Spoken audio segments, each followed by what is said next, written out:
Guys,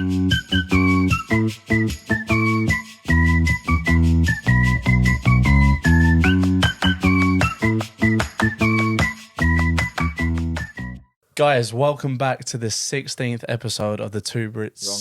No, because we're releasing this one on... Oh, we released last time.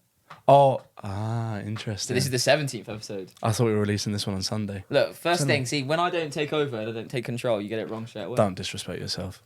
Ready? And I've decided, I'm going to keep this in. I've decided to change my top. Went for the Peter Stroud. Oh, you want to roll from here? Yeah. And all right, he's still in the same rubbish gear. And we do have a different person on the sofa yet again. It's not Conor. It's not tops or flops. We get flops out. Binksy. Welcome, Binksy, to What are the you saying, pod. my brother? You excited to be here? Yeah, excited. No, all good. Excited to be here. Good. My boy's just signed his new deal at Coventry City as well, so huge congratulations to him. He just said he's taking us out for lunch after, so we're all buzzing. Straight facts. Yeah. And we're not going to some Nando's, we're going to the nice spots. Yeah, I'm excited. We're going Mayfair. On his tab. Club's card. Yeah. But my boy's back. He's just had some nice holidays. You want to tell the people where you've been, bro? Yeah, I've just been to LA with a girlfriend just for 2 weeks. Now I'm back trying to get fit for the season. There we go. Back to work mode. There we go, brother. There we go. Ready to be a permanent signing in the Championship. Yeah, no, I can't wait, to be fair. Obviously, I was on loan last year. Yeah. But now being permanent, I think it's a lot different to obviously being on loan, and now I can get settled, but I enjoyed it there. So, yeah, that's where I want to be. There we go. I must say, bro, I'm so excited for this episode. We've been nagging him to come on. No, trust me. Pressure. It was some of the stories that this brother's going to tell. This is going to be the best episode yet, and I don't mean any offence to our previous guests, by the way. But like we've done the intro earlier, didn't we? There's not much more to talk about. We can just. Got to say on. that Conor is gutted. Yes. Not being here, absolutely gutted. He tried to get us to do a Zoom at the same time, but I thought if you just had Conor on like a little laptop here, it wouldn't really work that well, would it? So. No.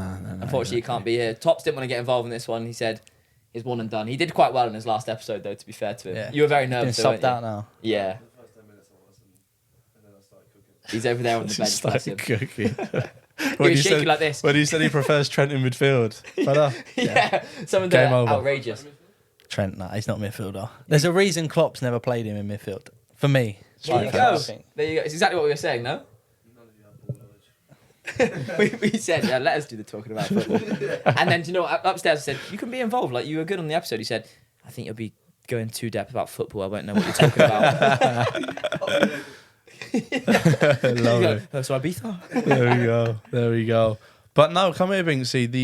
The first question that we have for our guests all the time is, what's your first footballing memory, from when you was a youngster? Going back to when I think I got scouted for Tottenham. I was just playing for a local Sunday League side in Gillingham. And I remember my dad saying after, you're going to go training with Tottenham. And I was only 8 at the time. And obviously when you're that age, you don't really think of anything. And then fast forward 10 years, I was still there. So, yeah, no, it was that was a good moment. And I always remember where I was playing. I still drive past it now because it was only 2 minutes from my house. And, yeah, I never would have thought that from that moment onwards, that would have been the next 10 years of my life. Mm-hmm. Who was the team you played for? Thames View. No, I don't. You are a Gills fan, aren't you? Yeah, I'm a Gills fan. And me and Boney are now Gills fans as well. Cause, but don't, brother, don't. There's only one team in Kent for me. Maidstone. Facts, Ashford. Ashford United home and away, man. I know Folkestone, actually. Now Gavin Hoyt's gone to Folkestone, we're going. Yes, very true. Very true. Big Folkestone fans here. But, obviously that must have been so exciting for you then, obviously signing for Tottenham. Yeah. Do you have a Prem team you support? Or I support West Ham in the Prem. Oh, good. That's a bit rivalry. Rivalry, but no, obviously there is a soft spot for Tottenham. I moved up there when I was 15, lived there for 2-3 years in digs. So yeah, no, it was a big part of obviously my life, and yeah, leaving there wasn't easy because I always say I didn't play for Tottenham. I played for the youth team, but I didn't play with Harry Kane and all that. So that was why I left. And yeah, I think now it was the right decision to leave. But at the time, obviously, it was difficult because I had a lot of friends there, and that was all I knew since the age of 8. I presume that's played a huge part in your development, and obviously then going into your career now, hasn't it? To leave there, and obviously it's not the traditional route. I went to Canada, MLS from there, so that definitely helped me. But at the time, people were saying, "Oh, you're leaving Tottenham to go to the MLS, and why are you doing that?" But like I said before, I didn't play for Tottenham. I was just a one of a number in the youth team. So I had to go on my own journey and try and create my own career. And yeah, I think it's paid off so far. I think that's really important for young aspiring footballers to see that sometimes it's not the be all and end all leaving an academy. No. And even going to play in 23s football is not the same as going to play men's team football. 100%. You have to get exposed to You playing play against the odd men. checker trade game where you're playing against, I remember we played Colchester, Gillingham, teams like that, Crawley. So you get some experience, but that's 3 games a year. Mm-hmm. I wanted to go and try and play 30 games a year, 40 games a year and test myself against men because, like you say, 23s football, you're playing against 16, 17-year-olds. Mm-hmm. And although I was only 17, 18 at the time, it weren't helping me. You say you played against Gillingham. How was that for you? Obviously supporting them. Yeah, no, it was good. The first time it was at the Valley because Right. Gills's ground was getting done up. So It's not It wasn't- done up, is it?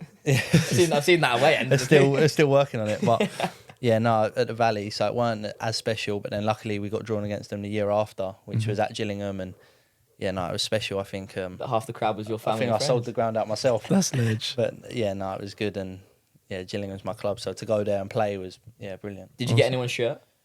The goalie, because I went to school with him, Joe Walsh. He's now at QPR. That's And lame. I actually played against him. He started for QPR last game of the season when we played him in the champ. So it was nice to play against him when he was at Gillingham, and then he's moved on to QPR, and yeah, no, it's gone full circle. Were there any big name players that have gone on to big things at Spurs with you in sort of the academy, or not really? Like it was Not just really. so early. Yeah, not really. And the ones that have gone on from my age have also left. Dennis Sirkin at Sunderland plays left back for them. He's played about 100 games for them, won promotion to the champ with them. The striker, he's now at Cardiff. But yeah, there's a few in League One, League Two, but there's no one who's gone on into the first team. So I think that also Shows. But still makes some great careers though. Like yeah. But it also shows that sometimes you have to leave the academy to actually be able to push on. There's no one who's gone 100%. all No, the that's way what I'm through. saying. If Tottenham had a track record of bringing loads of players through, then maybe I'd have thought, this is the place to be. But Mourinho was manager at the time, and I spoke to him, and like he's not one for playing young players all the time, especially centre halves, which I don't blame him because it's a business at the end of the day. And if he's got 60 million to go and spend on a centre half, he's going to go and do it. 100%. And I'm sitting there, 18-year-old, he's not going to trust me. But then I spoke to him, and he weren't happy at the time, but 2 weeks later he got the sack anyway. So Right.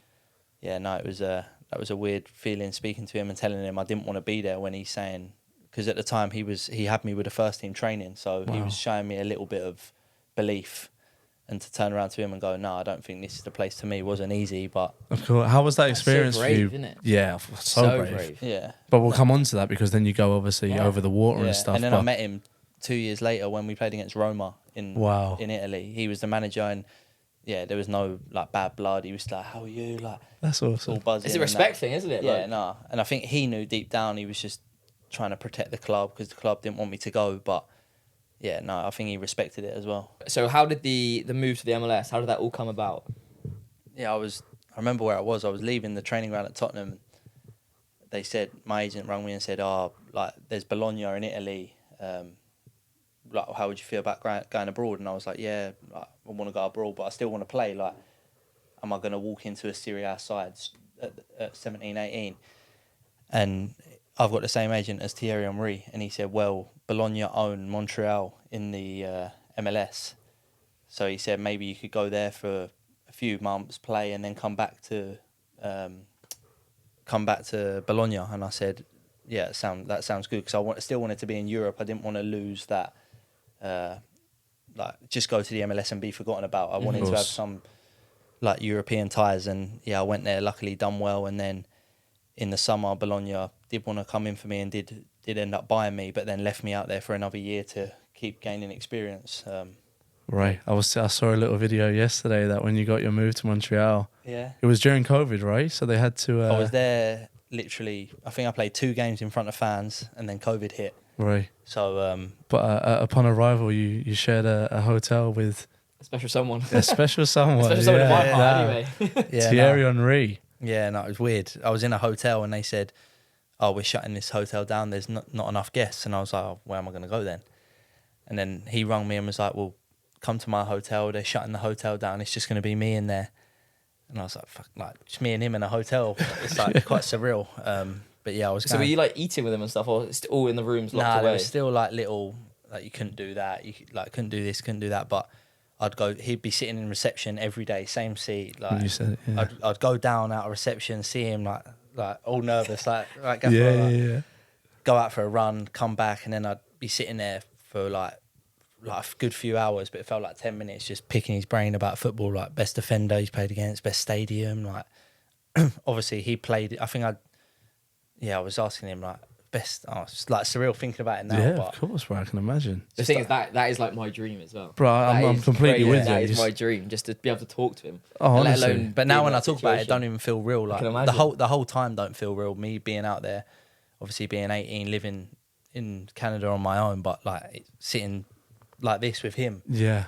just But asking him that's what I want. that's what I was going to ask you before we go on to more, obviously, like what was you like to work with? But that jump, obviously, from 18 years of age. Now, I did it going to Ireland, but that's only a 45-minute flight. Yeah. Like, how was that for you? Like, Yeah, going no, over my mum across weren't and- best pleased, but she knew it was what I wanted to do. Mhm. And I've never been one to like, if I feel that's right, I'll go do it, no matter 100%. where it is. And at that time, I felt it was right, and yeah, to go there was brilliant. And I played, I think, just under 30 games that season. So that's what I wanted to go and do: play men's games and experience different things. And I think I grew off the pitch just as much as on it, like living away. Yeah, of course. Little things, doing your own shopping, like learning that from a young age definitely helped me in the long run. And you made your debut against was it the Costa Rican side? Yeah, 30,000? Not bad, is it? Saprissa, yeah, it was in the CONCACAF Champions League, so like their version. Yeah, of yeah. it. I couldn't. We went to Costa Rica for the first leg, but I couldn't play because my contract hadn't gone through yet.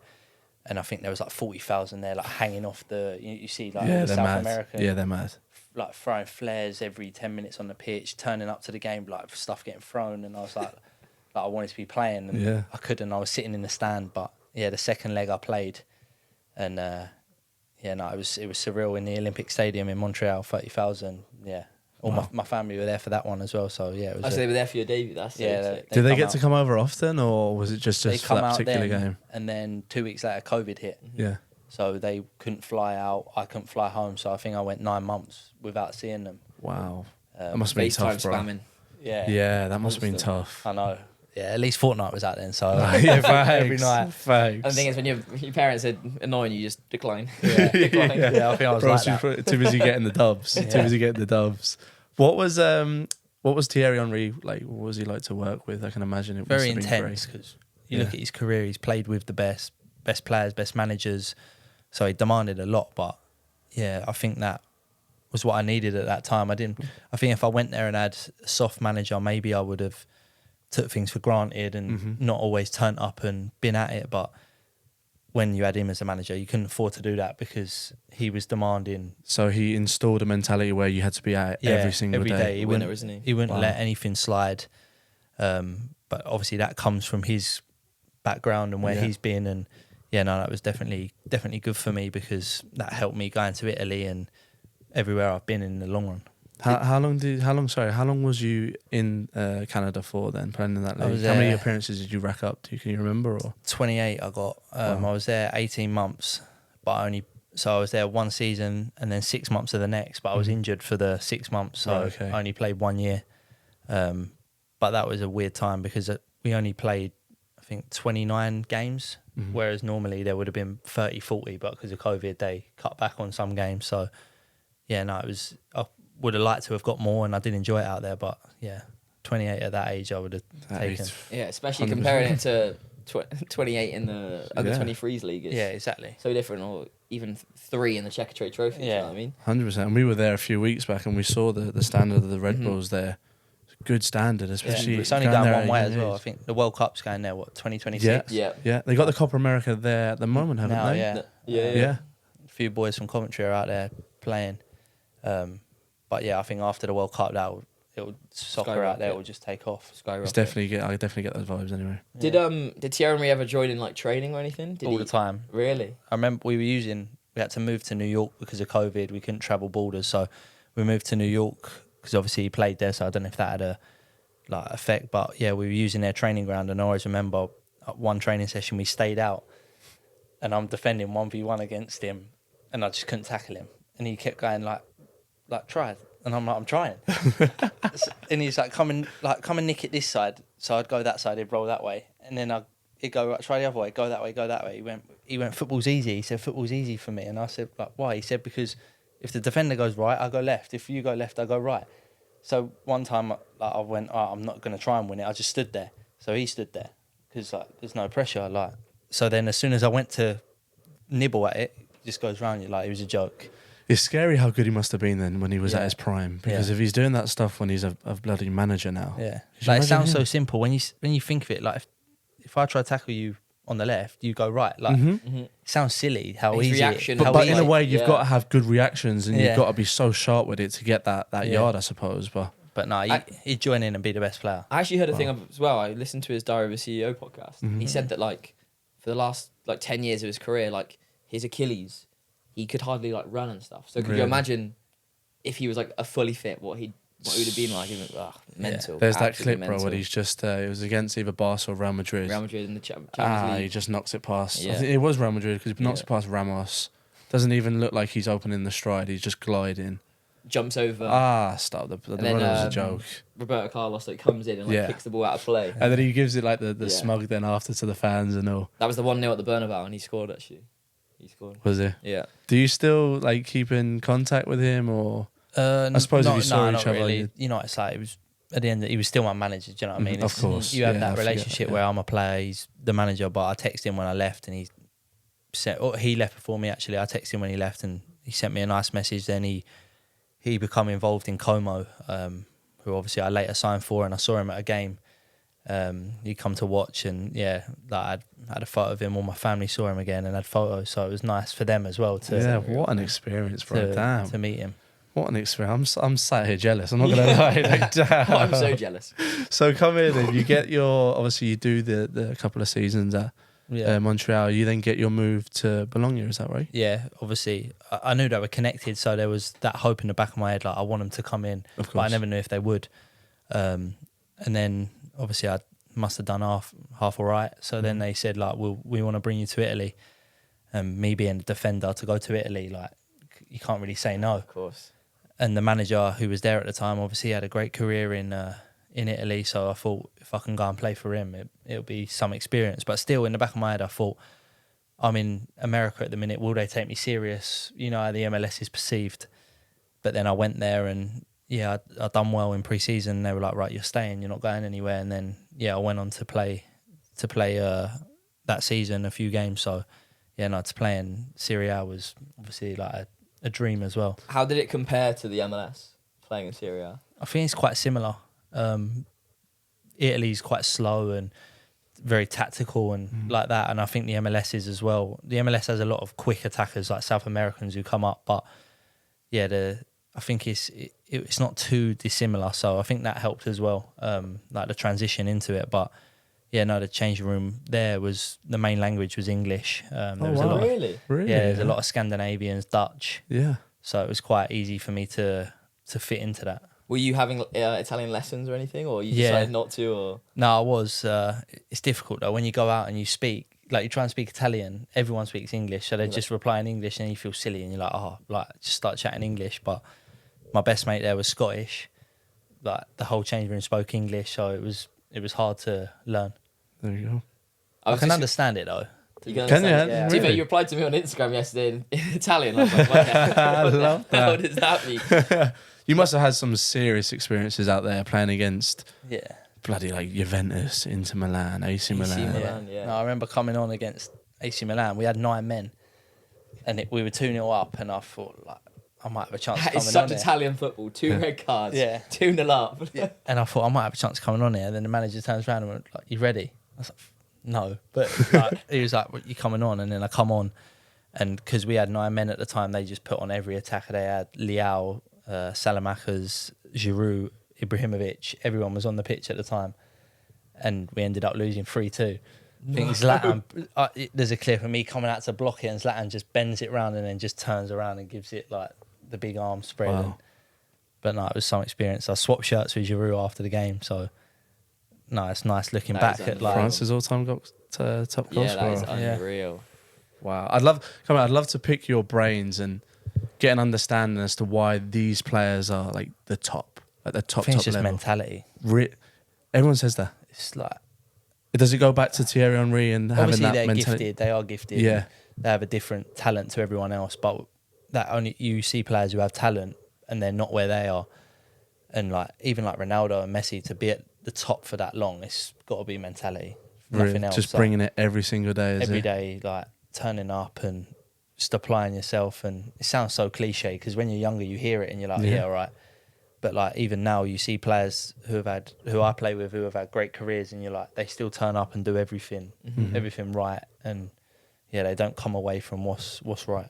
It's funny because everyone says that every top player that I've spoken to says the same thing, and even players that have written books and stuff. Even Jordan Henderson's autobiography that I read a few months back says the same thing. It's about bringing that standards every single day, like holding everyone accountable. Do you know what I mean? Like not letting, if you see him falling off of it, not letting him come away from that, and demanding everything of yourself and everyone around you. That's so powerful you say that, because people sometimes take it as personally as well. Yeah. Like I've been in changing rooms before where you maybe get onto someone, they won't speak to you then for a couple of days. Yeah.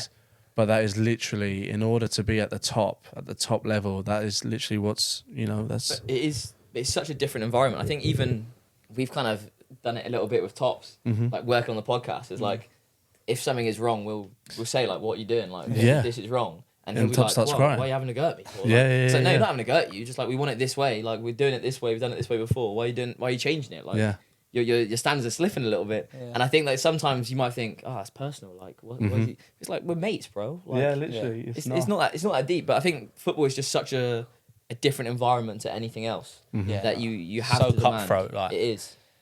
You can just get dropped like that, but like you say, it's never personal. Like you have a row on. I remember in Como, the left back was English. Me and him would go at it all the time, and we'd go inside, and then we'd just be best mates again. And you just forget about it. Literally. How long was you at Bologna for until you get your loan move to Como? So I did a year in Bologna, then the year after I went to Como. Right. Obviously Dennis Wise was involved there. There was another English coach there involved at the time, so there was that sort of English connection. And I heard about it, and I heard Fàbregas might have been going there, so I thought it's obviously a club with big aims to go up. So I thought I'll go and try it. Like they said, I'd be playing. Obviously, it was down to me, but I'd be playing week in, week out, which is what I wanted, because in Bologna I was playing 1 week, missing 3, playing 2. I needed like a season, a full run at it. Do you know what I mean? Consistency. Yeah.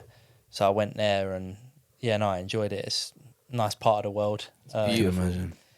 And you signed there when there was like all that media. Yeah, it was hot at the time. Yeah, that's what I mean, because I remember it. Obviously, Fàbregas and all going there. Talk to us about. Go on. What was the difference between, say, Serie A and Serie B? Was there a big difference and stuff?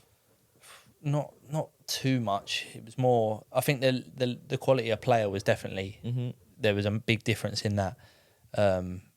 But yeah, in terms of like off the pitch and things like that, stadiums you were going to, you still go to Palermo and they'd have 40,000 fans, and Bari 40,000.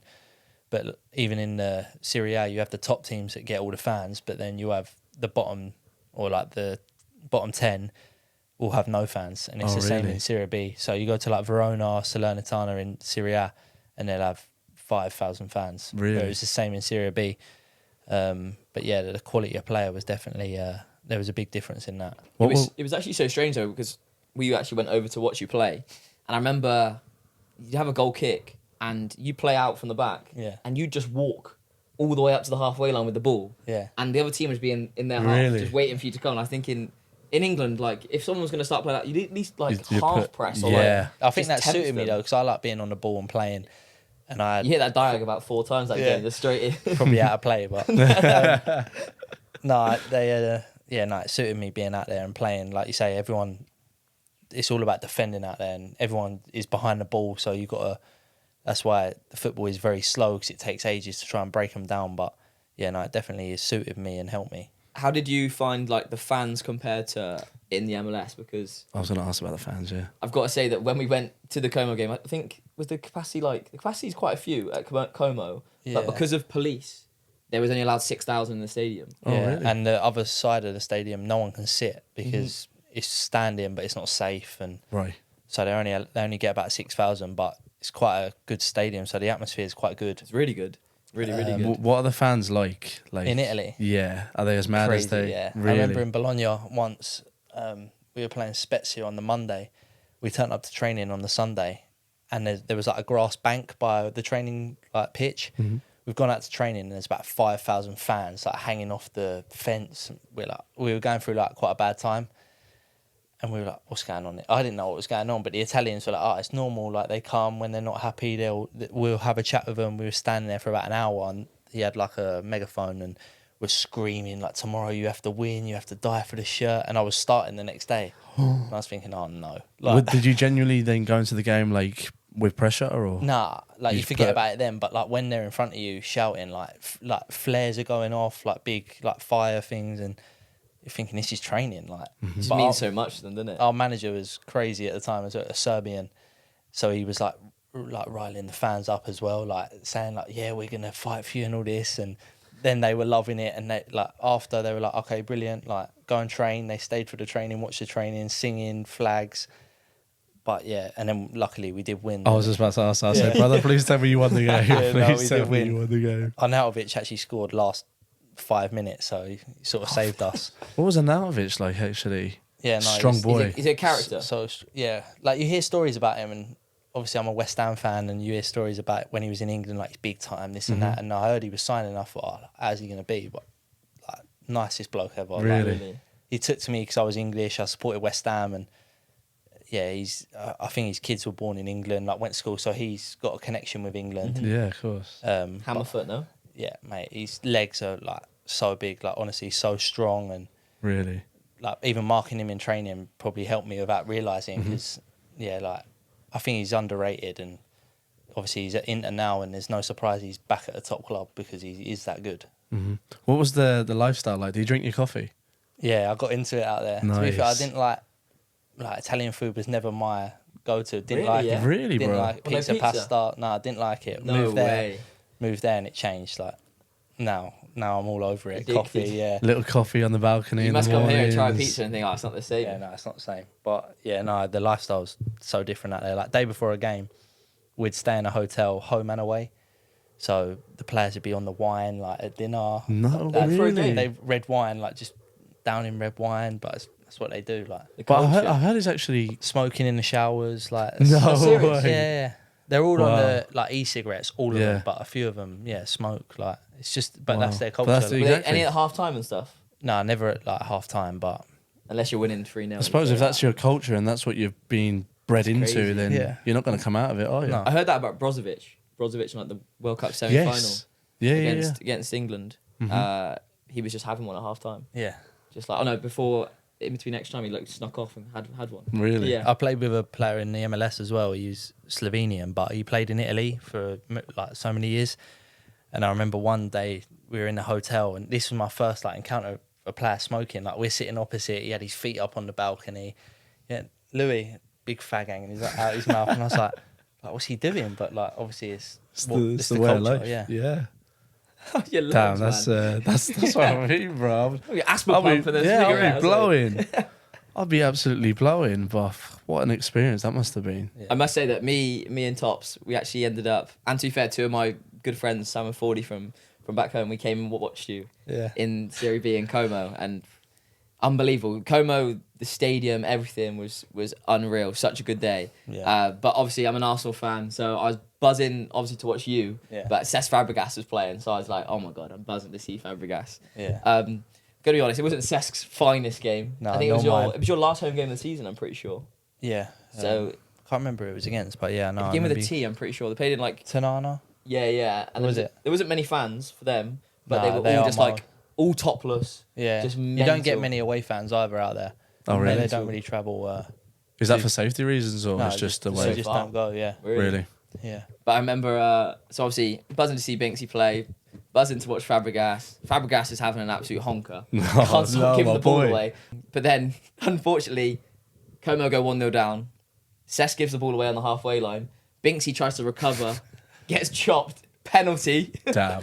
Oh, They no. score the penalty, 1-0 up.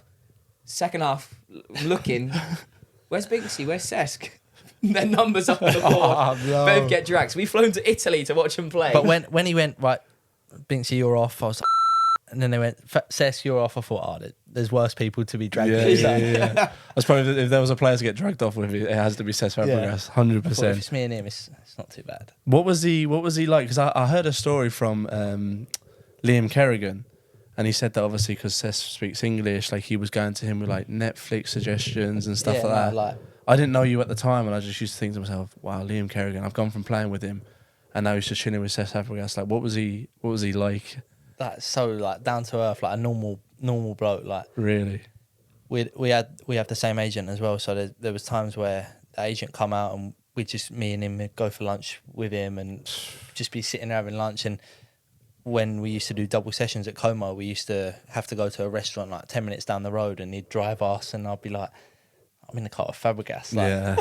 Like, he's won the World Cup. He's done Yeah, everything. You know? everything you can think of in football he's done. Like, but you wouldn't know that because he's so like, he don't brag about it, but like when he's on the pitch, he's there to work, and then you come away from that and you can just chat to him about anything. Just being around that aura, do you feel like you learn so much from him? Yeah, like just like even little things he'll say, you just pick up on him. Like you're like a sponge around him. Do you know what I mean? You're just trying to like soak as much out of him as possible because there's no accident. He got to where he got to, and if you can have a career half as good as him, you've done all right. Was it more surreal being managed by Thierry or playing with Fàbregas? Probably a good question. I don't know. It's difficult because when you're in it, you don't think about it. That's your normal. Do you know what I mean? Like, to me, after a while, Henri being my manager was just, he's my manager. Yeah. And then, me playing with Fàbregas was just, I'm just playing with another player. And you sort of forget like how good they are. But now when you're sitting there looking back on it, you're like, I actually did that. I actually worked with them sort of people. It's probably something that when you look back at the end of your career and you look at all your experiences, you go, wow, I worked with Thierry Henry. Yeah. Played with Fàbregas, we'll touch upon it, but obviously played the FA Cup semi-final and stuff. You don't realise it in the moment, do you? I remember Ipswich was the same. Like, I didn't realise what we'd done until... No, and it goes so quick the day. Like, you're looking forward to it so much. And then the day goes like that and you're like, oh, we've done it now. Like, what's the next thing? That's what I mean. And then you're chasing it. And it's funny because we've spoken to quite a few. Lucas being one of them. Tyson Fury's obviously a big story, but once they get to that high where they can't reach that high again, experience it again, they sort of drop off and they start. And Tyson Fury is quite a severe case where he went into depression because he just couldn't get that high again, you know? Yeah. So you really, again, you've got to embrace every single moment of it. And it's not now that I realise, bloody hell, we beat bloody Ipswich. But that's difficult to do as well, trying to embrace it. Like, of course. Because you're just everyone aware of say everything. it, like, you got to embrace it, but it's easier said than done. Like, you're always chasing the next thing. Again, it's not until you finish your career you realise it. But I think that's because footballers are such hungry people and such driven people that never satisfied. You know what I mean? Never satisfied. No, so makes you're always total looking for sense. the next thing. There we go. Right, so you finished obviously Como. In fact, now, how was that for you though? Obviously being in. Do you feel like that helped your development? Yeah, definitely. That was my first full season in Europe, and we were unlucky not to get in the playoffs. I think we missed out, but on goal difference on the last day. So the aim was to go up, and that would have been special to have gone up with them. But it definitely helped me kind of have a full season at it, and I think I played like 95% of the game, so that would definitely help me. And then you went back to Bologna after that, was it? I went back to Bologna for pre-season, and then there was like there was a new manager at the time. Sadly, the manager that I worked with passed away. New directors come in, new manager come in, new players come in. You know, it's like when a director comes in, they bring all their own players. So I sort of knew I was going back out, but I wanted to take a step up from Serie B, and I think a step up was Coventry. When I heard about Coventry, I was like, that's where I want to go. Obviously, a big club. I didn't realise how big until I got there. Oh, sorry, bro, to cut you off, but we were exactly the same. Yeah. When we turned up to Coventry, it was madness, the fans and all. No, I didn't realise. Like, obviously, my dad and that were like, they're a massive club, but my age, I always grew up knowing them of being in administration, using other grounds, and but now the club is in a good place, good new owner, and when I heard them come in, I was like, that's where I want to go. And what a first season you had. Yeah, no, it was a good season. Obviously, the champ's so relentless, and like growing up watching it, you think, like such a tough league, but when you're in it, you're like, fuck, like I can imagine. That's like 3 games a week, all different style of plays, different teams, travelling all over the country. But yeah, it's a great league. I'd say one of the top 6 leagues in the world. Everyone says that, yeah. I think it's the most enjoyable to watch. Obviously, I've watched a lot of Bristol City. Yeah. Watch them all the time, and I enjoy watching it a lot more than most Prem games. Yeah, to be no, honest. I do as well. I think no VAR definitely helps the league as well. Like, it's a lot more free flowing, but different styles of teams. You see last year, Leicester play good football. Ipswich, obviously a great team, played a different style of football. Southampton play good football, and then you look at Millwall, Preston. Like, it's got everything in that league. And even like look at Plymouth. Plymouth beating Leicester, Yeah. who are the champions. Anyone just to can beat stay up, anyone. Like literally anyone can beat. Sheffield anybody. Wednesday had like 7 points after, I don't know, 15 games, and then somehow stayed up. So it's such a mad It's league. mental. It is Absolutely relentless. I mental. remember going to the Charlton games when I was younger. Did you ever have to do that when you had to go and watch the first team play on a Saturday after your game? But like, I remember my first season as a scholar, they were flying. Had like this takeover, got so many good players in. I think they finished just outside the playoffs, maybe 9th or something. Yeah. Following season, they get relegated. Yeah. You're like, what the hell? Like, Like, anything even can like happen. last year, Birmingham, like Yeah. massive club. Yeah. Just had Tom Brady, new owners going in, building a new stadium, and now they're in League One. Like, And the thing is, like Charlton and Birmingham were thinking, right, we're going to get promoted. Especially after finishing 9th, you're thinking, let's go automatics. We're going to proper go for it. And then all of a sudden, you're in League One. Yeah, literally. But like, they sacked their manager, didn't they? Brought Wayne Rooney in when they were in playoffs, if I'm not mistaken. Yeah, they were 6th, I'm pretty sure. yeah. And then got bloody relegated. It's like, damn. And now Rooney's in at Plymouth, so So he is. Yeah, he's that'd got be a job. interesting. So he Very is. interesting. So- My granddad's a bit not Of too course, sure yeah, about 'cause that your one. granddad, your granddad supports them, didn't he? But obviously, great season in the league. Yeah. But that FA Cup run, we have to. I mean, Yeah. it hurts me. Yeah. It does hurt me to talk about this FA Cup run because you are the team that knocked us out. Yeah. But I mean, in fact, no, we'll touch upon the Wolves game first. Yeah, the Wolves game. What's a bit funny actually is We that, were watching that at Dartford. Can you remember? but what's funny is that we remember Stenning, the first game that we played. Mm-hmm. Stenning were on a massive run. It was like the furthest they'd ever been, like Yeah. the biggest game. Yeah. Then we beat them, and then when we got knocked out, the team, who would have thought that Coventry would have made it to semis? Yeah, Really, no. like they went on a run as well. Do you know what I mean? I And then can't- even When you got Coventry, did you have a? Because obviously there was City. Was it City still left in that? Was it We the had last City- City, five? Luton, City, Luton was the and next yourselves. ones, yeah. So there was 4 teams left or Yeah. something. yeah. Did you think like, that's the best? Like we could beat them. Like, To be honest, I didn't think so. Yeah. I didn't. Yeah. think did so. you I have a think- feeling like? bro, Because we- obviously you beat Ipswich and Ipswich. Yeah, was- but Ipswich were a different level. Like how I still We say shouldn't it to have this beaten day, Ipswich, how we realistically. beat No. Ipswich was a madness. But the But- reason I was, But then you still beat them. So Yeah. did you have that feeling like, we can go and beat Coventry? you know 'Cause- what's funny, right? When that draw happened, everyone was saying, "Oh, well, you beat Ipswich. Like you can beat Coventry." I remember saying it to you boys. I was like, "Boys, like some people are just like away with the fairies. Like, yeah, all right, we beat Ipswich, but if you've watched the game back, Yeah. you know that we've rode our luck in that game and Yeah. somehow we've managed to finesse a win." Do you know, Ellis Sims was actually probably the difference though, because Yeah. like realistically, Ipswich probably didn't have like a lethal number 9 at the time. Like George Hurst was injured. They then went and bought Al Mohammadi, whatever his name is, Al Yes. Mohammadi from.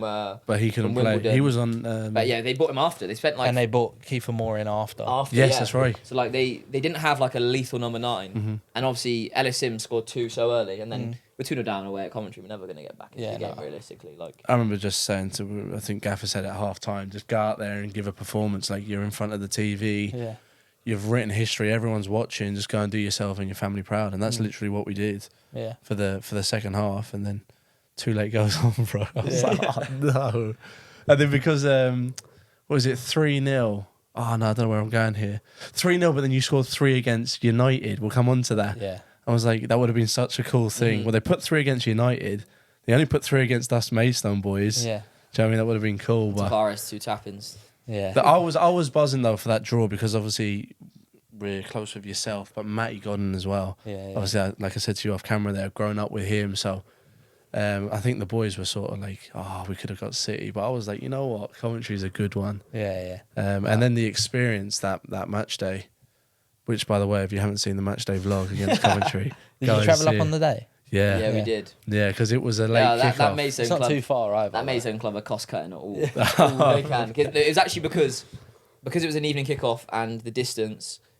Coventry wouldn't have had to pay any money to help us stay in hotels. Oh yeah. So Mason was saying, "Nah, We travelled on the day. You're going on the day." But the experience. You remember the fan that came up to us in the hotel? Was like, "You're getting battered tonight." Yeah. Coventry fan. Yeah. Giving us some of those. And I was just like, I hope to God we win so we can show him. Like, no, we got battered. But that just seriously, about the atmosphere in that ground. There's a song that your fans sing before. Yeah. The kickoff one. And We it live and die in is these so towns. loud. Oh. And I was searching for someone who'd managed to get a video. Luckily, my auntie did. Oh yeah. And it is insane where they're so loud. Yeah, Like, to before the every point- game, like you'll stand there and then you're nice coming, like you still get goosebumps on the pitch. Yeah, I can imagine. But I was listening to it and the whistle goes, oh, Yeah. God, like it's time to get ready now. We're playing the game. Like some fans start the game, they're all up for it, and then 20 minutes in is silent. They're not like that. No. Like, Really? 90 minutes, they're singing, win, lose or draw. Like they're still there singing, which is That's insane. And I think it was such a different atmosphere to Ipswich, because Ipswich was like a 12:30 kickoff on a Saturday. Like there was a lot of kids, a lot of families were there. But because it was an evening game, which I don't think it should be in an FA Cup no. 5th round anyway. But because it was an even game, it was more, I felt like die-hard fans that were still there. Yeah. Like, and the corner of the Coventry fans being so close to the Mason Yeah. fans just made it so good. Yeah, but that So, shows so, the so fans good. as well, because FA Cup, some fans don't turn up. Coventry playing a team in a few leagues below, you'd think On oh, a and Wednesday evening. on a Wednesday on telly, Yeah. like I think we're not going to go, but still there was how many people there? Fair play to them. I think Yeah, there was man, 26. 26,000 still 20, there. and it felt like more. Yeah. Because it felt like more than 28 that was at The Ipswich. stadium as well, when we first went out. Bro, it was We huge. were thinking, like, what's the burnabout like? Because Yeah. this is so tall. And I'm honestly, bro, you get to walk out to that, and obviously with your new deal, you get to walk out to that Yeah, every that's other what's week. exciting as well. Like you want to go somewhere where, like the stadium, you want to be playing in. Do you know what I mean? Like there's a lot of clubs where they don't fill it, or the fans don't make an atmosphere. But to be fair to Coventry, every away game last year was sold out within minutes, like their allocation. So yeah, fair play to them. So come on, let's talk about this famous FA Cup run, my brother. Yeah, Obviously, that Wolves game must have been a madness. I remember we were checking live score because we weren't involved in the Dartford game, Yeah. and you went 1-0 up, 1-0 up, 2-1, and then it was I can't even remember how it went, but yeah, it went Put you on the spot there, 2-1. bro. 2-1 like 88th minute, and Yeah. we're like, oh, it's done, because they scored. It was 1-0 for ages, and then they scored a good goal, to be fair, in like the 80th minute, 2-1. I was like, oh, it's done. Mm-hmm. Then 88th minute, or even later. No, it was later. It was like 92, 2-2, and then we thought, oh, extra time now. They had a chance. We went down. Their manager was screaming, like, just like go to the court, like just run the clock down, get to extra time. We can like rebuild or whatever.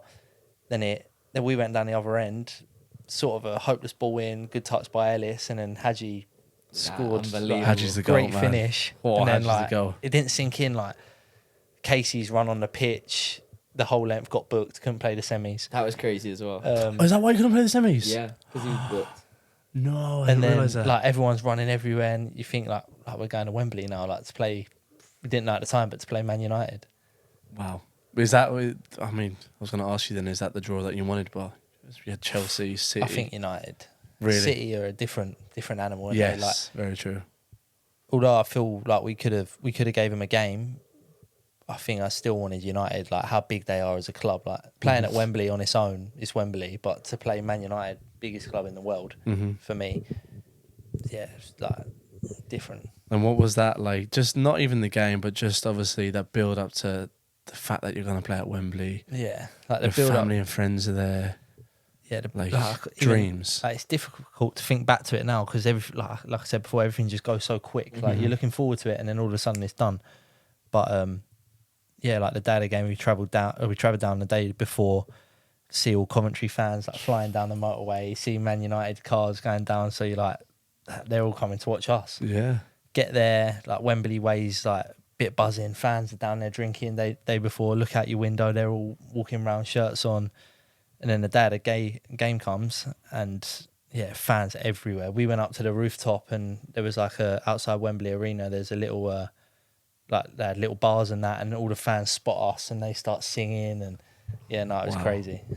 And obviously, unfortunately, well, did go 3-0 down, which is Yeah, Brother, let me say, and we'll come on to it, but that third goal, I was running around the gaff. well, we were sat here. We should I- say why we should wasn't- speak about it. We should speak about it because obviously you Was came I- on Yeah. 3-0 down. Like, The manager went like that. I was warming up. Manager went like that, and I've gone.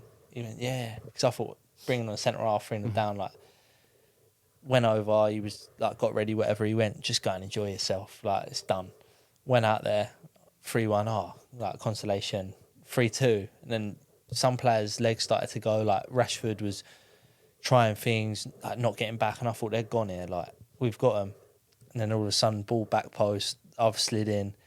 It's hit Wan-Bissaka's arm. It's harsh, but I've run round screaming out on ball, and then ref gives it, and then It was off you kicking it, wasn't it? Yeah. So you won the penalty then. Yeah, was that an assist at Wembley that you get? I'm claiming it. Yeah, Yeah, I would claim that. facts, Don't you? facts, brother, facts. Um, That must have just been insane, though, bro. Yeah, but like, and then 3-3, and then we go into extra time, and I just remember running round going, they're gone. Like they're actually gone. Like Fernandez.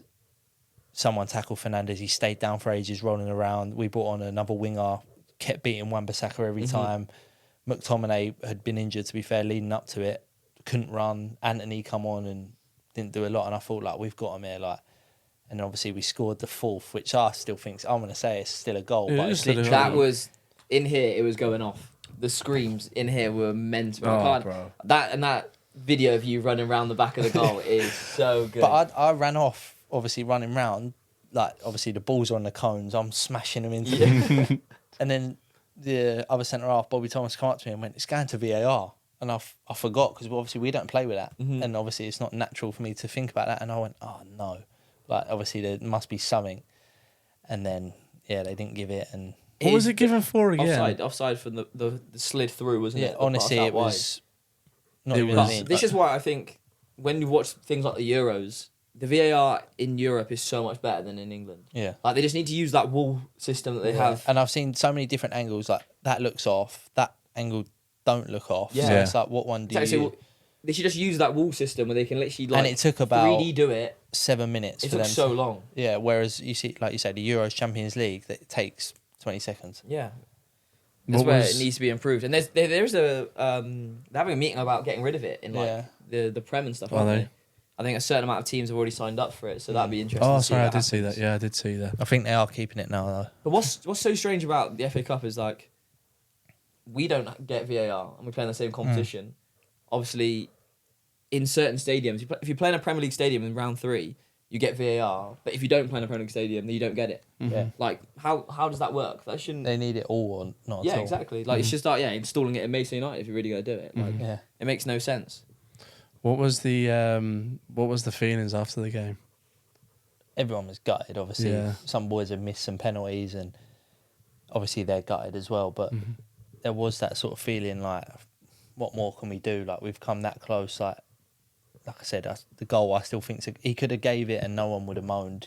He didn't give it, people moaned. Give it, people moaned. So it's not one of them please where everyone. it was like a head or it was literally like millimetres. But yeah, players were like, sort of, we were proud. We were obviously coming back, beating Wolves, then going to penalties with Man United. Yes, And beating Maystone You don't as wanna well. take a I pen? don't know. Maidstone. They said who wants a pen, and I went, I'll have one. And then the manager come over with a piece of paper and went, no, this is like, I've done it. And I think I was sick, so I weren't going to argue because obviously I don't want to put boys off, and like Yeah. I want to go fourth when someone's fourth, and then he goes, oh, all right, you can. Didn't want to disrupt it, but Of course. yeah, no, Where would you have gone? Or you just would have. You I'd didn't have even know gone in down the the moment. middle. Down the middle. yeah, You smash little it down. Yeah. Keeper's got to be brave to stand still in front of, what is it, 90,000, 80,000 to stand still, and but yeah, And then to top it off, they go and win it. United. They did go and win it, Yeah. yeah. That's what I was You going to watched say. it in, Like, obviously, Coventry beat us, which was like, we were on a good run. Coventry on a Yeah. massive run, and then an upset probably in the final as well. Yeah. United beating City, which is, mental. Yeah. Absolutely mental. There we go. but yeah, some like the United players after as well. I think they were embarrassed. But they were getting No, pelters definitely online. embarrassed, Like, yeah. Oh yeah, they were Steve getting. McLaren, the assistant, come on the pitch after and was going to the players like, get in now. Like they're going to an FA Cup final and Yeah. their fans had just cleared off. They were getting off the pitch. It's like we were in the crazy. tunnel after, and obviously there's so much press down there, and like players milling around. But like United players were disappointed. I can imagine. And you know what I hated as well, and you've probably seen it on social media. Anthony, Brother, you know it I straight didn't away. see it at the time because I was the furthest one, like the closest one to them. And as soon as I think we missed. To be fair, Maguire was the first one, and he's turned straight to us and come and shook our hands. So it was only the boys who weren't shaking hands noticed it, and it wasn't until I got on the coach and then went on my phone. I was like, "He done that? When did he do that?" Mm-hmm. I just don't think I think he just doesn't understand though. Do you know what I He's mean? miles off it, that I brother. don't think he just understands. Like he doesn't get what it is. He's Like, miles just off here. Obviously foreign. Just doesn't. I don't think he understands. But yeah, to be fair, Maguire, Dalot, Casemiro all just come straight over and shook hands. Did you get any shirts? Yeah, I got Maguire and Dalot. Damn, That is cold. Yeah, I was hovering around and that was like me at Coventry. Oh, literally, yeah. like I walked down the tunnel and like the liaison woman was standing there for United and she went like, "Are you getting any of their shirts?" And I went, "Yeah, Dalot." And then she went and got it off Dalot and brought it out. And then Maguire was there as well, and I said, "Like, can I have your shirt?" And he said, "Yeah." What That a is legend. so sick. What a legend. Was there not like a little fight over who was getting whose? Be fair, they had so many shirts as well. Oh, like, really? Yeah, they were just. Everyone was asking the woman like, "Oh, can I have Fernandez and Hoyland?" And she was just bringing them all out. That's That ledge. is sick. That is class. There I remember we that go. we were discussing it for ages about who's going to try and Yeah. get whose shirt. That's Because sick. though. Perry got your home one, I got the Yeah. away one. Yeah, and you yeah. just coming out with a bag saying, "It's all I got. It's all I Yeah. got." No, but yeah. I got Matty's then as well, which Mhm. was lovely. But So I think bringing us on to this season, this coming season, obviously signed the new deal. Yeah. What is the aims? What are you looking to For to the do? club and me, we want to go up. Mhm. I think we were in and around it last year. The cut run probably killed us because everyone was so invested in that, and then it was a massive high. And then I think the next 3 or 4 games after that we lost, which I think is a bit natural to coming off of that, and then trying to switch back to league mode. But no, this year we want to go. We want to go up. Me personally, just want to play as many games as possible and help the club get up because I think, like honestly, I think we can. It's not out of our reach to make the top 2, but minimum get in the top 6. Yeah, and hopefully this time next year we're sitting there in the There we Prem. go. We'll do Another part one. 2. Prem Part part. 2, brother. Oh, that, I've that got will hit. some of the players in that Coventry squad, man.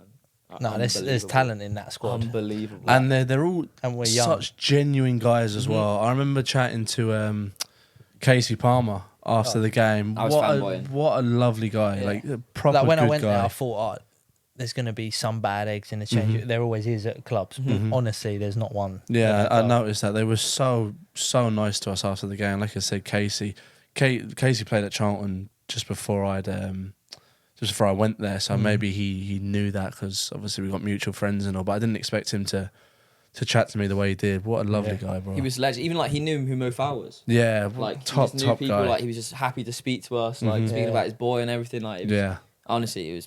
It But was like you mental. go out for lunch at training and there's never any cliques. Like everyone Nice. sits together. Everyone on the bus is sitting together. Like there's no like them 3, them 5. But that is so important in like a team that's going to be successful. That it has to be like that. You can't be in 1s and 2s. Yeah, Of course. but that's obviously what the managers implemented at the club. So yeah, no, it's a good environment. Good, man. Well, to round it up, I want to ask you one question. We asked this to Peter Stroud and Ian Murphy, but the best player that you've played against in your career so far? And brother, I know there's a lot of them, but Yeah. you can give us one. Probably name wise, probably Ibrahimovic. Damn. But on the day, probably Dries Mertens when I played against Napoli. Really? He Really? played as a 9 and he was like running. Like he's obviously so little and you can play on the wing 10 and where he was playing as a 9 he was dropping everywhere, making me run everywhere. So Wow. yeah, it was a tough night, but no, it was enjoyable to play against him. And Ibra, like, what was Ibra like? Just so strong and Yes, like he can dark move arts as well. Like when the ball was on that side, he was standing on my shoulder, and when the ball got switched, I'd try and turn, and as I'm turning, he just got like do me one in the Nice. back and like on the side of the face. So he obviously knew I was young coming on. He thought I can target him, but The dark arts are so underrated. yeah, So the little Vertonghen. for centre backs as well, just the Vertonghen, the Little little bumps and Yeah. when the ball's in the air, the little bump if they try and make it's a run, horrible. a Like, bump. every time it got switched, I knew he was coming, but obviously I've got to turn. As I turn, I just feel a big shoulder come into my cheek, and I'll be like, oh no. But yeah, no, what a player. Wow, Legend. well, brother. I Perfect think place that, to wrap it up. Thank you so much for coming on. It's been a long Right. time coming. Yeah. I've been really looking forward to this one, and I've It really, hasn't really enjoyed disappointed, it. bro. Nah, Like, it's been so enjoyable. sick, been so sick. So I guess thank you, brother. And if we have any thank you. new, don't know, Coventry fans, Bologna fans, if you want to subscribe, go ahead. If my boy Cesk's listening to this, then you're my boy, man. I love you. There we go, bro. But yeah, that's the end, guys. That is the end, and we'll catch you in the next one.